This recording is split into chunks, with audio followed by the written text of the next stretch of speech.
Welcome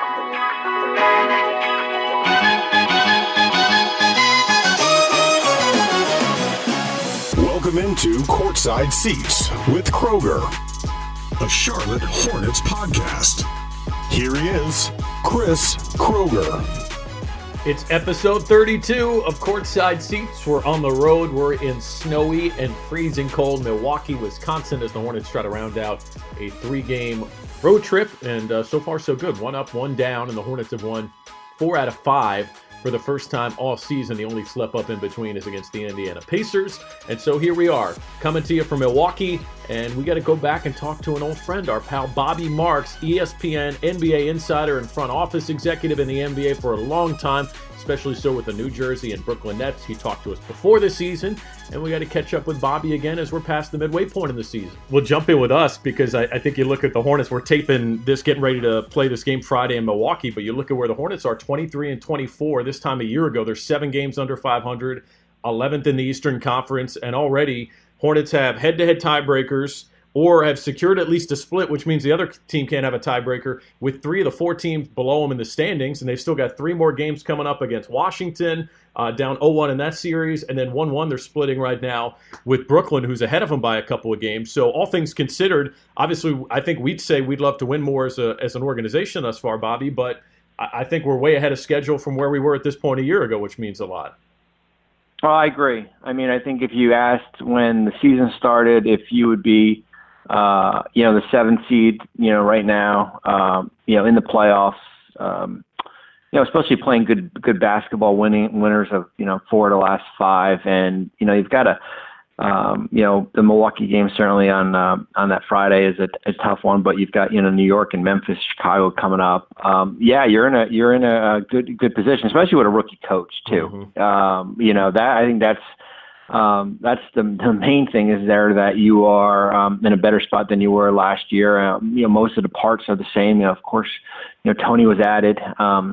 As a free, and Miles was drafted. But yeah, I think you should be. I don't want to say happy, but I think you can be content right now where this team is.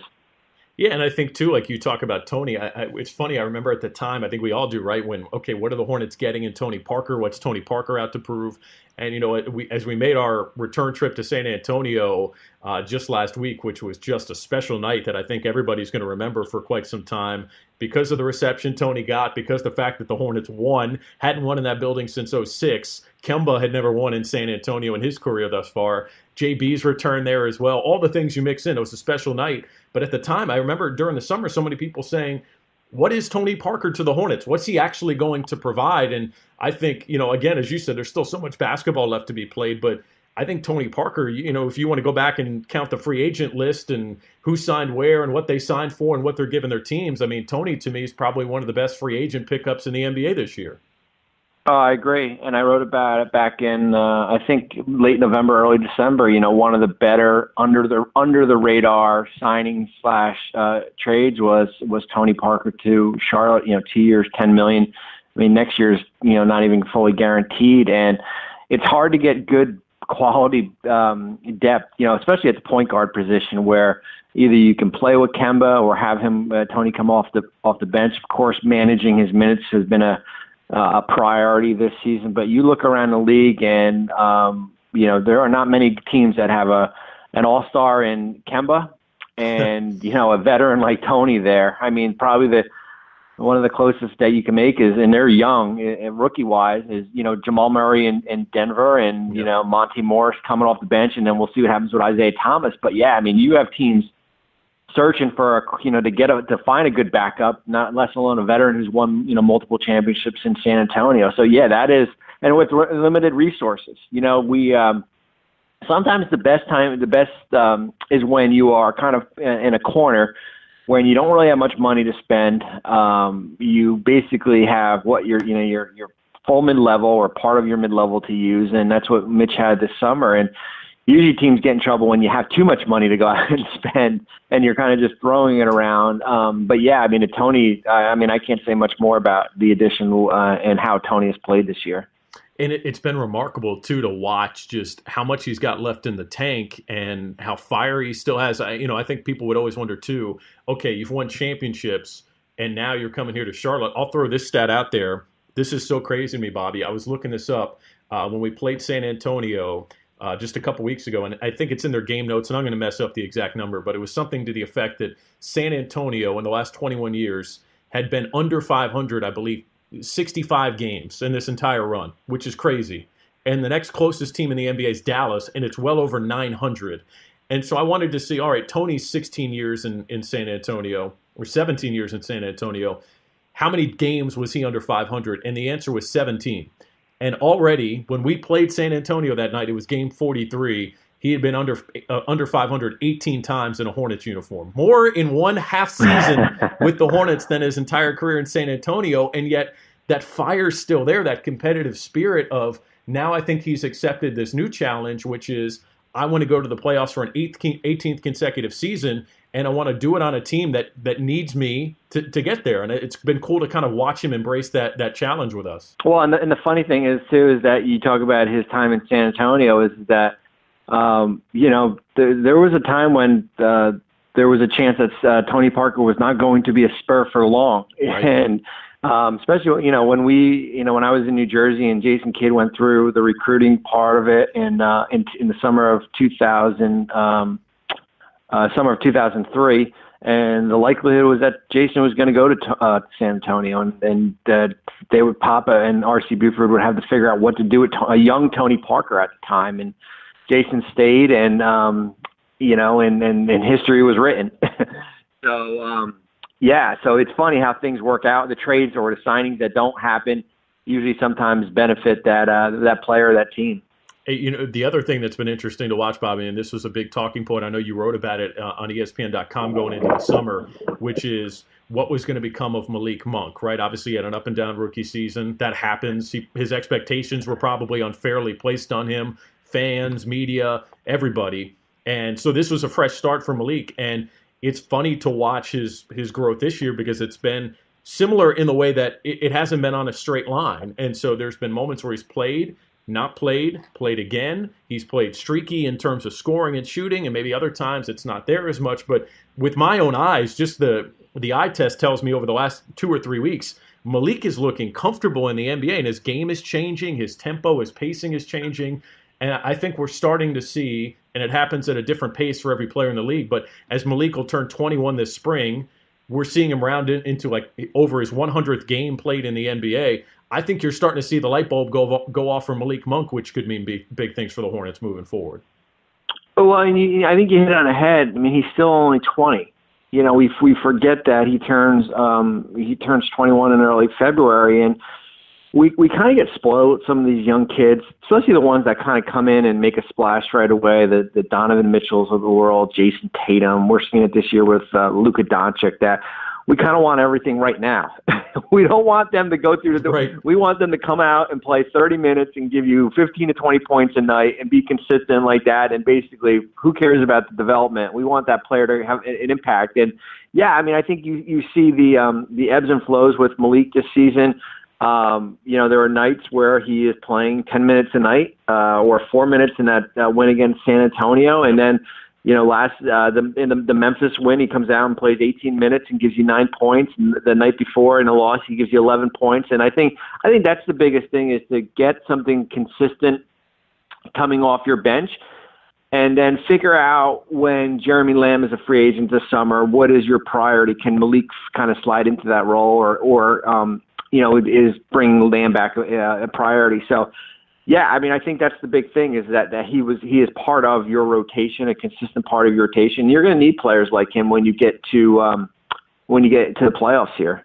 Lambeau is one of the other interesting guys you just talked about, and his first 4 years in Charlotte, and a lot of this is just dictated by getting more opportunities, but it also speaks to, I think, his hard work and his growth of his game, Bobby. But his points per game total had climbed each of the first 4 years in the NBA, and now here he is, his first 4 years in Charlotte, and here he is in his 5th season in Charlotte, and he's doing it yet again. And now this is the other part of his game that's grown. He's getting to the free throw line with regularity. He's driving to the rack. And not only that, I think he, at last track, he's third among shooting guards in the NBA in terms of qualified shooting guards in rebounds per game. He's pulling down almost 5.5 rebounds per game, which is something new to his game. So Jeremy has been incredible this season. He's become a sidekick to Kemba because we've needed it, and he stepped into that role. But Jeremy just continues to grow his game, and it's kind of rare for a guy who's been in the league this long, but he keeps adding to his arsenal, and that's, I think, the reason why he's such a big factor for us and heading into free agency too. Well, you're right, and I think that the casual fan will point out that, hey, Jeremy Lamb is in a contract year, his production is high, but I think if you look at his progression, certainly the last 3 years where he's gone from, 2 years ago he was at 9.7, now he was at 12.9, and now he's at 15 points per game. So he's gotten better every year, and his shooting has stayed, consistent, and his minutes has taken a little bit of an uptick here. So yeah, I think that's the big thing is for Charlotte, and you saw that in the win against Memphis, where you don't have to rely on Kemba going out and giving you 40. How you can try to balance it off. Is he the Chris Middleton to Giannis in Milwaukee? No, not right now, but I think he is what you're going to get out of Jeremy each night.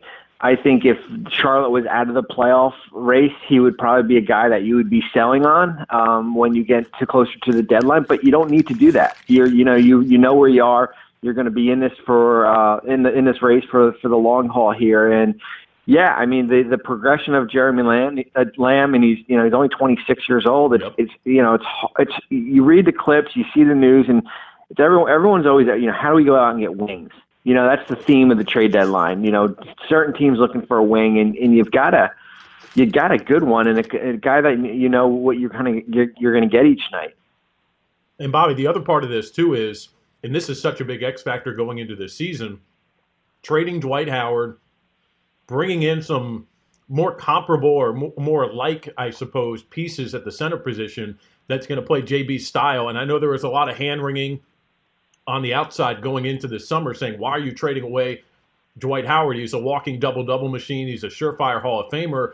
But I think we can look back in hindsight now and say the Hornets, from an identity standpoint, probably made the right decision in trading away Dwight, opening it up an opportunity for Billy and Bismack Biyombo's come back in. And Biz, I think, has been good. He's been a good rotational player for the Hornets.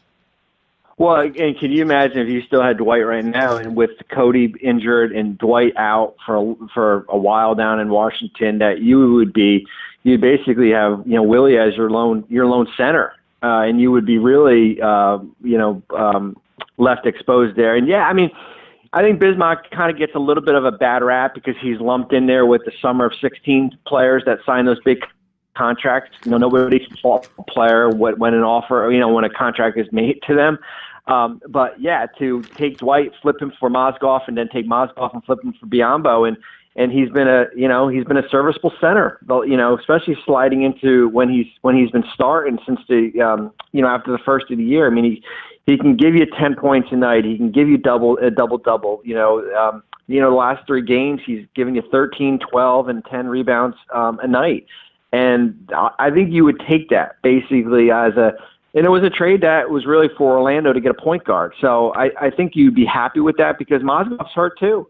I mean, he's on the injured list. So yeah, I think you should be happy with what Biyombo has been able to do for you so far. I know you're such a big fan of Kemba. You have been, and I think we've all recognized around the NBA that this guy is really, really good at what he does. But if I told you 3 or 4 months ago that Kemba would probably be, if the season ended today, an all-NBA player, would you have believed that at the time? No, because I think the depth from the guard position is so deep. I think that's kind of where you kind of get caught up in the numbers. If we're voting all-NBA on the 15 best players, then yeah, Kemba would probably be on there, probably 13. But I think it's so hard to crack the guard position in this league when you look at Westbrook and Harden, Curry, Thompson, Lillard, that group there. But yeah, I mean, Kemba is having, and he's been consistent. He's having a phenomenal year. Likelihood probably does not get voted in as an all-star, but he will get selected as a reserve from the coaches when that comes out next week. And and then we go into free agency and figure out what happens with him. But I know just from talking to people and listening to the people down in Charlotte that he loves being there. But he wants to win, and I think that's going to be kind of up to the front office as far as what you assess what you have after in the off season and what kind of deals you can make either at the deadline or free agency or at towards the draft.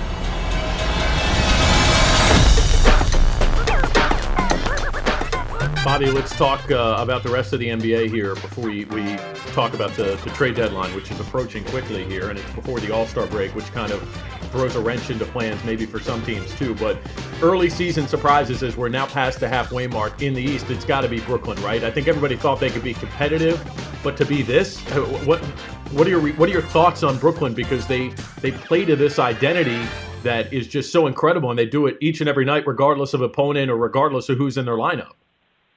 Well, and considering they lost Karis LeVert in that Minnesota game, they were 6-8 at the time. Now they're 27-23 after the win against Orlando, and to be able to do that, a lot's been made about D'Angelo Russell, who's been phenomenal the last month of January here. They've got a heck of a coach in Kenny Atkinson, and Spencer Dinwiddie is. Proven probably to be one of the 6 Man of the Year candidates, and they've been consistent. They play hard. They've got a good system. It's funny. I probably watch more Nets games now than I did when I worked for the team, because when you work, and probably Mitch can tell you this too, is that, or Jerry West, some of the guys have been around, is that when you work for a team, and if you're not traveling with them, you have a paranoia of watching the game live and a nervousness to it, where you basically in New Jersey and Brooklyn, I basically tape the game and then watch afterwards. So now I watched more Nets games this year than my tenure with the team when I was there. But yeah, they're a fun team to watch. They play hard every night. They're never out of games here. They're an interesting team when we get closer to the deadline, because they've got a boatload of money to possibly spend, or they can make upgrades this summer. But yeah, I think Brooklyn, certainly Denver, where they are right now. Milwaukee taking a big leap from a 6 or 7 seed to being one of the better teams in the Eastern Conference. So yeah, there's a lot of good stories, but I think where Brooklyn is, right now is probably the most the under the radar team that kind of is getting some notice. Well, it's funny too. I don't know if you read Malcolm Gladwell. I'm kind of a Malcolm Gladwell fan, and he has a book, obviously it's been out for a while, David and Goliath, and the whole book is based off of things that you would think are a disadvantage but actually turn out to be an advantage for a team. And I think with Brooklyn, the thing you would say about them is because they haven't owned their draft pick for a few years now, that they've had to target these guys in free agency or through undrafted free agency or via trades that come in knowing, guys, we're all we got. There's no cavalry coming that's going to come and save us or save the day. We want to win. We need you here. We believe you're part of it. And so it's like this idea, there's this bunker mentality that they just, I think, as an organization, and Kenny Atkinson has done a great job, I think, to foster it, but they just kind of live that. And they play that way no matter what look, we saw it against Houston a few weeks ago, right? In that crazy game, they come back late in the fourth. They do it again in overtime. Like whatever the odds are stacked against them in any single game or situation, they they find a way to push through all that stuff. Well, and I think too, when you have a new general manager, and not new, when Sean Marks took over in I guess it was 2016, mm-hmm. He was not tied in with what had happened in the past. He was not part of the Boston trade. There was the draft picks that were already traded was not part of his watch. So there was no, he didn't feel the consequences, or he had to go out and chase deals to make, put a 500 team out there to. Say instead of the second pick in the draft, it's going to be the 12th pick in the draft. So he basically washed his hand and basically kind of had his own plan as far as how he was going to build it. They've done a great job drafting. I mean, they really have, with Jared Allen, Rodions Kirks, the rookie this year, yep. LeVert, and then finding those second chance players. D'Angelo Russell, Joe Harris, Damari Carroll, guys like that who are kind of cast aside, and now who are having an impact. Well, and then the other team, I think that, like you said, that's been so impressive for a different reason, because they've gone from being good to now elite is Milwaukee. And I mean, we talked about free agent pickups earlier, Tony Parker, what he's meant to the Hornets. Mike Budenholzer, like that's hire of the year, right? Like Mike has walked into a great situation, but he's taken a team that was trying to get over the hump, and now all of a sudden they look like they're the class in the Eastern Conference right there with Toronto. You're right. And I was talking with a team about this, and it's, there's a difference between being good and great, and getting to great is really hard in this league. There are a lot of good teams out there, and, Milwaukee brings back most of the same group. Yes, they signed Brook Lopez and Ersan Ilyasova, and, some draft picks here, but I think we underestimate how important it is from the hiring process, for hiring the right coach that fits the style. I mean, you're seeing it in Charlotte right now. You're seeing it in Milwaukee, that his impact on this team is they're not a 40 to 42 win team that we're questioning their depth now. Right. Now they are a 55 win team and has a franchise player in Giannis and a number 2 a Robin to the Batman and Chris Middleton and Eric Bledsoe's playing out of his mind, and Brook Lopez fits what they're looking for. And I think that is, not a team that kind of catches you off guard based on, what they had. But I don't know if we knew that this team would be where they are, heading towards 50-plus wins.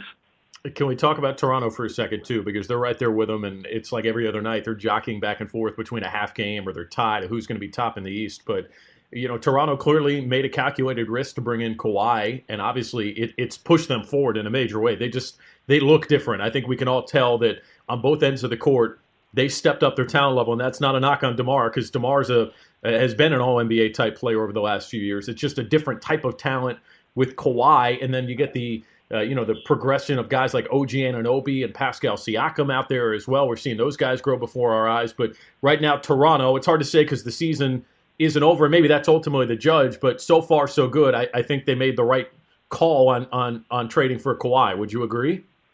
I agree. Even if if something happens in the offseason and if he does not return, I think when you have a top 3 or top 5 player available in a trade, and you are kind of in a win now mentality, which they are, then you have to go out there and get him. I think they've got a great foundation that if Kawhi does leave, and I think you've seen it when he has not played recently with the young core with Siakam, DeLon Wright, Van Vliet.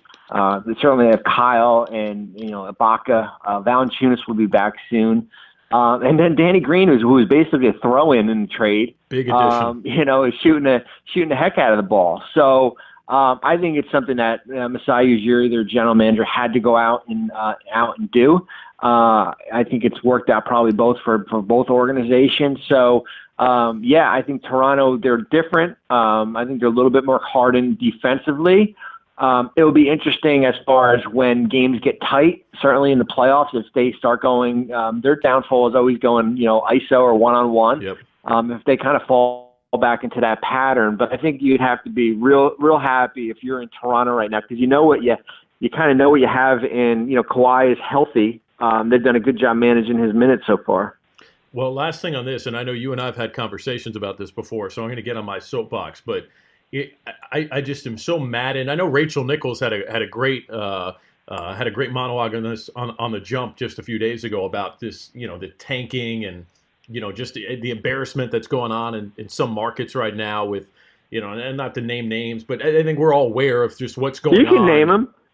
Yeah. You can name them. I'll name them for you when you're done. How's that sound? That's better. I don't want you getting in trouble. No, so and look, we've all been there, right? We were a 7-59 squad not all that long ago. We were 12-70 in Brooklyn, New Jersey, so I get it. But I think you've lived it, Bobby, and I guess that's the point. Is I was in a building on Wednesday night in Memphis that was just sad, and obviously we'll talk about the Gasol and Conley report that Woj had, but it's just sad. I think people, they just remove this idea of there's no emotion attached to this. It's just so easy. You flip a switch, you do it. There's a blueprint. You just follow it, and you come out on the other side so much better for it. But it never works that way. There are real lives on the line. There are jobs on the line. People lose jobs because your business side of the organization suffers because you're not winning enough basketball games. Just all the things, right? And when I look at Toronto, I think people have already forgotten that it wasn't that long ago that they were a team middling in the Eastern Conference. They made a couple of minor deals to start getting some maneuverability and flexibility. They've never really had a high lottery pick, and they've just slowly built this thing, and they've done it the right way. And there might be some luck attached to that too, but I look at Toronto and say, yeah, they're the shining example that you don't have to blow it up and tank or do whatever you have to do to be a championship caliber team, because look at where they were at this time about 6 or 7 years ago. Well, I agree. I mean, I think the word is retool, not rebuild. And how do you retool on the fly? It's hard. I think you're seeing it in Los Angeles with the Clippers post Chris Paul, Blake Griffin, DeAndre era. I hate the word tanking. Me too. Because I don't believe players or coaches go out there and lose games on purpose. I think we could maybe use the words that maybe the front office puts an inferior product or roster together. Right. I think you're probably seeing that in Chicago. Yes, the Bulls are nicked up, and Cleveland too. That they've had some injuries, but those are two teams that we thought were going to be in a rebuild. I think when guys minutes are not, when teams are not playing starters like New York and Enes Kanter. I think that does, and I understand trying to get a look at some of your younger players. I think that does send some type of message there, but it's not easy going. I think anybody can tear it down. I really do. I think the hard part is, do you have the stomach to live through it? And what happens is that you get used to losing. You lose that competitive trying to win games there. I saw it in New Jersey. We went through 4 years of 20 wins, 25 win seasons, and what happens is you get at a point you're at the crossroads where you can go through with it, you can keep on going, or you say you raise your hand and you do some short-sighted deals and you get a quick fix right away. So, but you're right, you can be competitive if you draft right. If I've seen a lot of teams draft into teams, and it's worked out for them. Yep. So, we see Phoenix and Sacramento.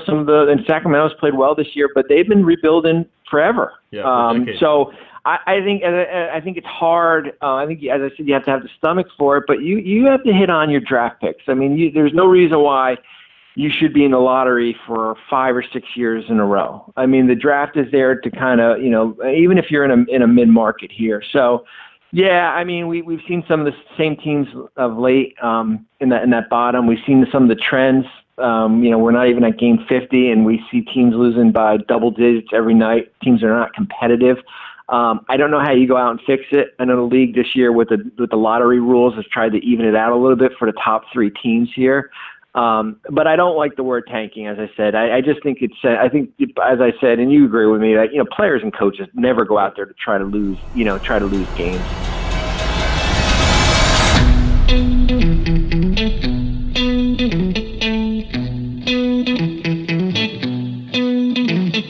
Well, we'll transition to some trade talk and transaction stuff to close, Bobby, because we finally, I guess, saw Houston land a deal to send Carmelo out. He goes to Chicago. They haven't officially bought him out yet. They're waiting because, correct me if I'm wrong, they can make a 1-for-1 trade for Carmelo at the deadline. That's possible still?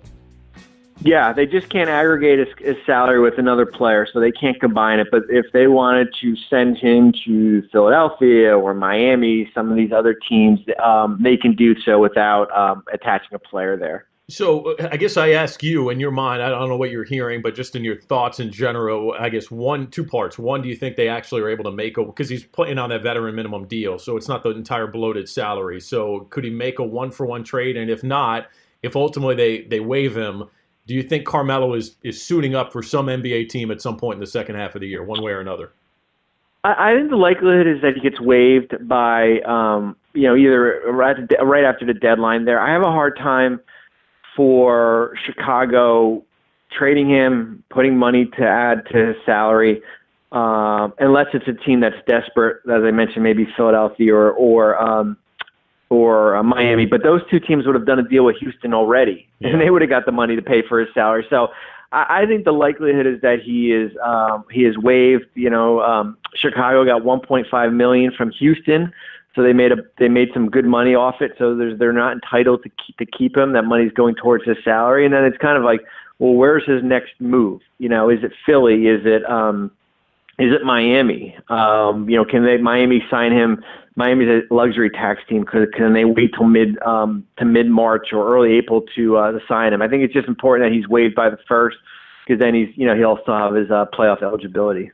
Well, and the other big deal that came out, or the report that came out, Woj had it earlier in the week, that Marc Gasol and Mike Conley, two cornerstones in every way, shape, and form for Memphis over the last decade plus, are finally on the trading block. And, whether we want to parse the details of they're actively shopping or who they're shopping more or any of that stuff, just the fact that it's out there finally and that the team is willing to do it is obviously a major step for them. It's been a tough few years for them.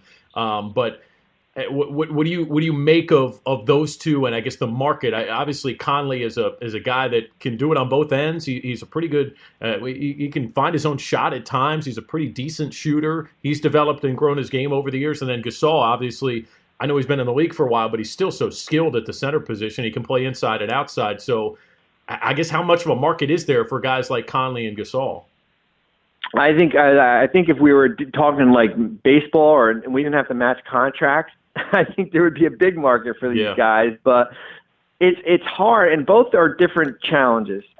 With Gasol, he's owed $24.1 million this year. He's got a player option for next year. So if you're interested in Marc Gasol, I think that's a conversation you have to have with his agent Steve Human to find out what's the intent to opt in or opt out of his contract. I don't see Marc Gasol getting $25 million in the open market this upcoming summer. I think that's going to be a challenge here. So with Conley and Gasol too, two guys that are still in their top 10, top 12 in their position, but with Mike, are you comfortable paying him, $35 million when he's going to be 33 years old in 2 years from now? I mean, that's going to be 25% of your cap.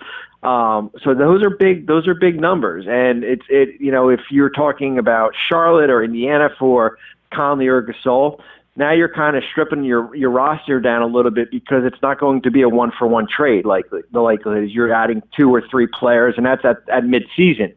So those big deals rarely happen, at the deadline, just because as we talked when we started the show, you're at 50 games already. Yeah. So now you got 30 games to incorporate either. So I think, yes, I agree with Memphis' philosophy to start taking calls. Here's a team that started 12-5, and now they're, they've lost what are they now, 19-29. So and I think they've only won one game since January 1st. Yeah, 1-13 in their last 14. So their window might have closed a little bit to move those guys. Maybe last year was a little bit a better market. It's funny that 3 weeks ago they were at buyer because with the Justin Holiday trade where they had to send out 2 seconds, and then they kind of shifted gears a little bit. So I think it'd be hard. I think it'd be hard to move Mike right now at the deadline, unless there is a team. I thought Indiana would have been a good landing spot before the Victor Oladipo injury, because they had some expiring contracts that made sense. So I think there'll be offers coming in, but I don't know if it's going to be appealing enough for the Grizzlies to kind of pull the trigger. Yeah, and it seems like, too, I mean, obviously, like you're talking about, leverage is always the word, right? I don't know how much leverage they have now, but whatever you decide for Memphis, it's up to them, obviously. But you're probably not going to get a combination of, obviously, like you said, the salaries you got to match, so that's a big deal there. But then you're probably not getting back in return assets that are going to be either picks and young talent. Like for those two, where they're at, the salary you're trading, you're probably going to have to take your pick, right? One or the other. You're either going to value, maybe you get some sort of draft picks back in return, and you're not getting young players, or you're not getting much of a high draft pick, even if it's lottery protected in some way, shape, or form, but maybe you're getting some young talent back in return to spice up a deal, but you're probably not going to get your pick of both of those, right? That time has kind of come and gone. No, you're right. And I think when you go through this process, and I think you saw San Antonio do it this past summer, is you almost have a checkbox of what you're looking for. Right. With San Antonio, they were looking for an established player, all-star / all-star. A young player, and a draft pick. And you hit on all three with DeRozan, Porto, and they get the Raptors pick this year. Yeah. I think it's going to be hard for the Grizzlies to hit on all three of those for either player. Can you get an expiring contract and a good pick? Or is there a good young player in an expiring contract? I think that to go 3 for 3, I think is going to be a little bit hard here. All right, I know we always talk about the deadline like it's this massive thing, and it is. It's a fun thing, I think, for fans to latch onto. I know from your perspective as a front office guy, I'm sure it's just such a stressful time of year. But sometimes we make a lot of it, and it's anticlimactic. This is a weird year to get a read on, right? Like I don't know how many big buyers and how many big fish are out there to try and acquire. What do you make of just the overall market as we're sitting about 2 weeks away from the deadline right now? The market is not great, and I just finished writing something that's going to go online next Monday. A lot of it has to do with where teams are in the standings.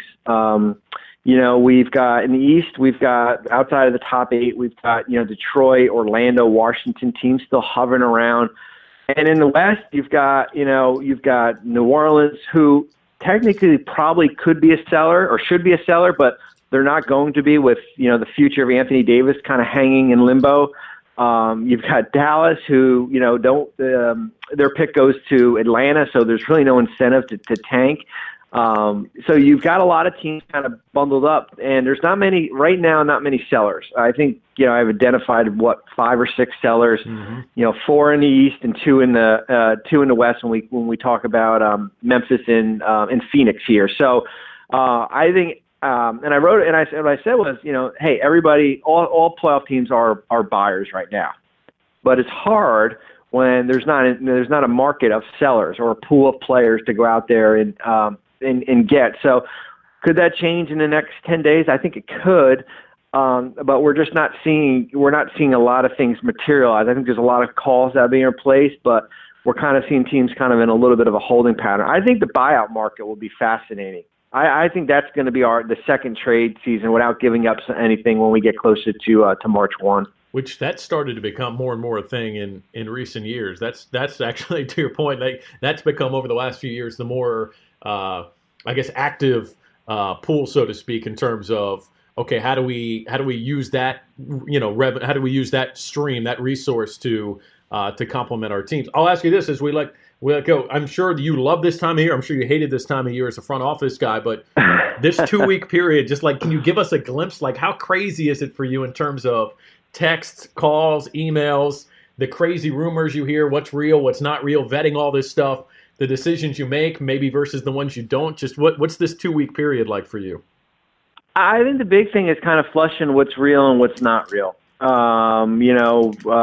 a player available? We saw with Dennis Smith in the last 10 days here, trying to figure out where things are going towards. I think it's important to using your contacts, and I'm not a newsbreaker. I leave that up to Woj and Zach Lowe and Brian Windhorst and that group, but it's a great time of the year. I mean, this in the draft, in free agency. I mean, it's a transaction game. It's you kind of, if you do your homework, you have an idea of where things are going, who are the players involved that are on the market, and I kind of have a good sense on that. But we see most deals usually are sometimes just about finances. I think we've had 6 deals so far, and 2 were strictly about money regarding Houston. So, I mean, and the other thing too is that the trade deadline's moved up 2 weeks. So in the past, it was always after the All-Star game, and teams kind of waited a little bit here. But now there's a little more of a sense of urgency. Well, Bobby, we talked to you before the season started. We've now talked to you near the halfway mark, and so we'll have to catch up again after the season ends, and we'll get a postseason recap from you too. But All-Stars in Charlotte, which we're looking forward to. We're getting ready in the next few weeks. So if you make your way to the Queen City, which I'm sure you will for the All-Star break, I owe you. So a cold beer on me, okay? Sounds good.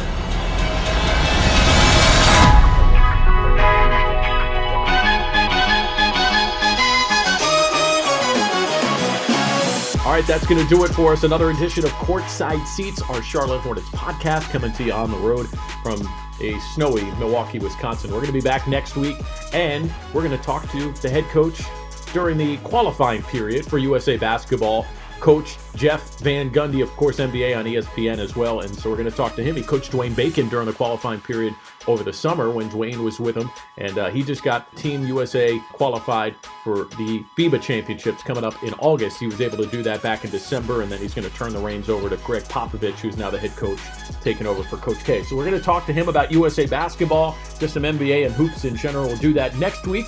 As always, if you've missed any episode of Courtside Seats, you can find us on YouTube, on our official Charlotte Hornets YouTube channel. Just search Charlotte Hornets or Courtside Seats. You can find us on Apple Podcasts, Spotify, Stitcher, iHeartRadio, anywhere podcasts are available. Just search Courtside Seats, or you can search my name, Kroeger, Kroeger. See you guys back here again next week with another edition of Courtside Seats.